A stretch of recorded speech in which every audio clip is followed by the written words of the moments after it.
Class 7 के इतिहास की कक्षा में आप सभी बच्चों का बहुत बहुत स्वागत है। हम लोग इतिहास का दूसरा चैप्टर प्रारंभिक मध्यकालीन राजा और राज्य पढ़ रहे हैं।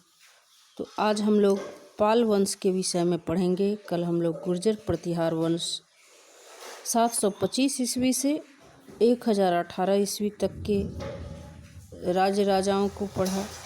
आज उसी को आगे बढ़ाते हुए पाल वंश पढ़ेंगे। देखिए इस चित्र में राजा भोज के शासनकाल में चलाए जाने वाले सिक्के का चित्र है, जिसमें आदि वराह के चित्र बनाए गए हैं। राजा भोज जो थे विष्णु भगवान के अनन्य भक्त थे और उन्होंने आदि वराह की उपाधि भी धारण की थी। उनको आदि वराह की उपाधि मिली थी, जिसके चित्र अपने शासनकाल के सिक्के में उन्होंने खुदवाया था। राजा भोज के शासनकाल के बाद उनका पुत्र महेंद्रपाल प्रथम बना उनका उत्तराधिकारी, जो 825 ईस्वी से 908 ईस्वी तक शासन किया। उसने अपने साम्राज्य का विस्तार मगध और उत्तर बंगाल तक किया। प्रतिहार वंश का सबसे अंतिम शासक राज्यपाल था महमूद गजनी ने 1018 ईस्वी में उस पर आक्रमण करके उसे हटा दिया था। इस प्रकार से प्रतिहार वंश का अंत हो गया। प्रतिहार शासक कला, शिल्प, ज्ञान और साहित्य के महान रक्षक थे। उन्होंने कनौज में सुंदर मंदिरों और भवनों का भी निर्माण करवाया। तो प्रतिहार वंश का सबसे अंतिम शासक का नाम राज्यपाल था, जिसको मोहम्मद गजनी ने 1018 ईस्वी में उस पर आक्रमण करके उसको हटा दिया और इस प्रकार प्रतिहार वंश का अंत हो गया।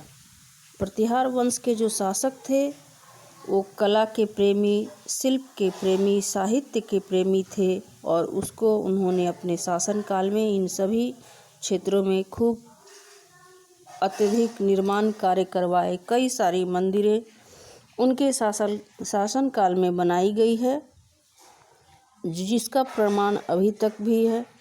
उन्होंने कन्नौज में सुंदर मंदिरों और बहुत सारे भवनों का निर्माण करवाया है। ये सब प्रमाण अभी भी इतिहास में देखे जाते हैं। तो अब हम लोग पढ़ेंगे पाल वंश। पाल वंश की स्थापना गोपाल द्वारा की गई थी। पूर्व के शासक राजा का बिना किसी उत्तराधिकारी के देहांत हो जाने के कारण उपयुक्त व्यवस्था बनाए रखने के लिए अभिजात वर्ग ने गोपाल को अपना राजा चुन लिया। पाटलिपुत्र उसकी राजधानी थी। धर्मपाल और देवपाल इस वंश के प्रसिद्ध शासक थे। उन्होंने अपने साम्राज्य का विस्तार करने के साथ साथ उसे संगठित भी किया।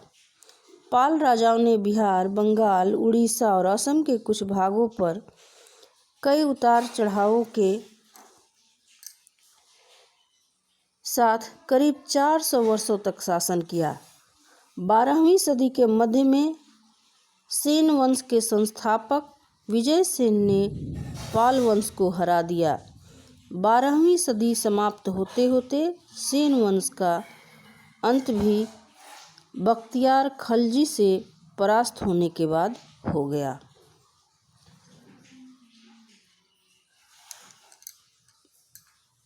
पाल राजा ज्ञान और धर्म के महान रक्षक थे। धर्मपाल ने विक्रमशिला के प्रसिद्ध बौद्ध मठ की भी स्थापना की थी। उच्च शिक्षा के केंद्र के रूप में प्रसिद्ध नालंदा विश्वविद्यालय के पश्चात विक्रमशिला विश्वविद्यालय का स्थान ही आता है। ये चित्र में विक्रमशिला विश्वविद्यालय दिखाया गया है। तो अब हम लोग पाल वंश को समझेंगे कि पाल वंश जो है इसकी स्थापना गोपाल द्वारा की गई थी। इसके पूर्व, इसके पहले जो शासक थे उनका कोई उत्तराधिकारी नहीं था और उनके देहांत हो जाने के बाद लोगों ने क्या किया कि एक अभिजात वर्ग ने गोपाल को अपना राजा चुन लिया। वहाँ अब कोई राजकाज चलाने के लिए नहीं था, तो गोपाल दास एक योग्य व्यक्ति थे जिन्हें वहाँ के लोगों ने उन्हें अपना राजा नियुक्त कर लिया, राजा चुन लिया। पाल वंश की राजधानी पाटलिपुत्र थी। धर्मपाल और देवपाल इस वंश के प्रसिद्ध शासक थे। उन्होंने अपने साम्राज्य का विस्तार काफ़ी दूर तक किया था और उनके शासनकाल में बिहार, बंगाल, उड़ीसा और असम के कुछ भागों में पाल वंश का शासन क्षेत्र था। और ये लोग अपने शासनकाल में बहुत सारे उतार चढ़ाव देखे, बहुत से संघर्ष किए और संघर्ष करते हुए इन लोगों ने 400 वर्षों तक लगभग शासन किया। और 12वीं सदी के मध्य में सेन वंश के संस्थापक विजय सेन ने पाल वंश को हरा दिया।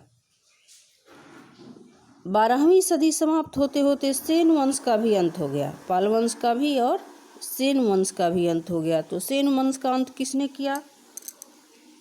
तो सेन वंश का अंत बख्तियार खलजी से परास्त होने के बाद हो गया। पाल वंश के जो राजा थे वो ज्ञान और धर्म के महान रक्षक थे। उन्होंने अपने शासनकाल में बहुत ऐसे भवनों का, मंदिरों का, शिक्षा के केंद्र का बहुत स्थापना करवाए, बौद्ध मठ की स्थापना करवाए, जो अभी भी हम लोग देख पाते हैं। पाल राजा द्वारा ज्ञान धर्म के महान रक्षक थे। ज्ञान के क्षेत्र में, शिक्षा के क्षेत्र में उन लोगों ने बहुत अधिक काम किया, उसको आगे बढ़ाने का काम किया। धर्मपाल ने, पाल वंश के प्रमुख शासक जो थे धर्मपाल ने विक्रमशिला के प्रसिद्ध मठ की भी स्थापना करवाई थी। उन्हीं के शासनकाल में विक्रमशिला का प्रसिद्ध मठ जो गोल गुंबद की तरह हम लोगों को दिखाई देता है, ये देखिए चित्र में दिखाया गया है। इसमें चारों ओर से भगवान बुद्ध की प्रतिमा थी, चारों दिशा से एक मंदिर की तरह बनाया हुआ था इसमें, और भगवान बुद्ध की प्रतिमा, उनके कई उपदेश, उन पर आधारित कला, ये सब इसमें बनाए गए थे। तो ये राजा धर्मपाल जो पाल वंश के प्रमुख शासक थे, उन्हीं के शासनकाल में ये बौद्ध मठ विक्रमशिला में बनवाया गया था। उच्च शिक्षा के केंद्र के रूप में प्रसिद्ध नालंदा विश्वविद्यालय जो अभी बिहार में है, विक्रमशिला विश्वविद्यालय भी बिहार में है।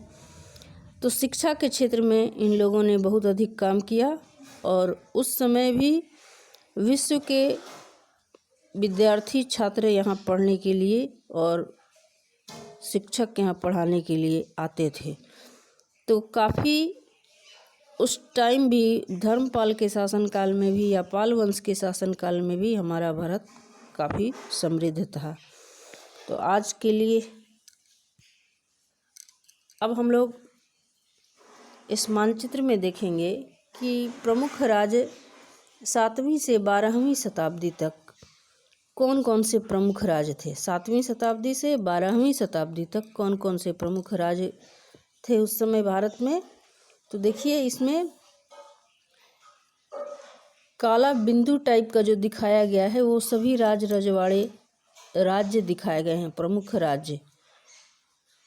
यहाँ देखिए पहाड़पुर, उसके बाद है बनारस, प्रयाग, कन्नौज, इंद्रप्रस्थ, फिर इधर है मालखंड जहाँ राष्ट्रकूट वंश का शासन था। उसके बाद ये उस समय भारत के मानचित्र इस प्रकार का था। ये सभी राजे रजवाड़े भारत में शासन कर रहे थे। तो आज के लिए बस इतना ही। कल हम लोग फिर अगले पेज को पढ़ेंगे। तब तक के लिए धन्यवाद।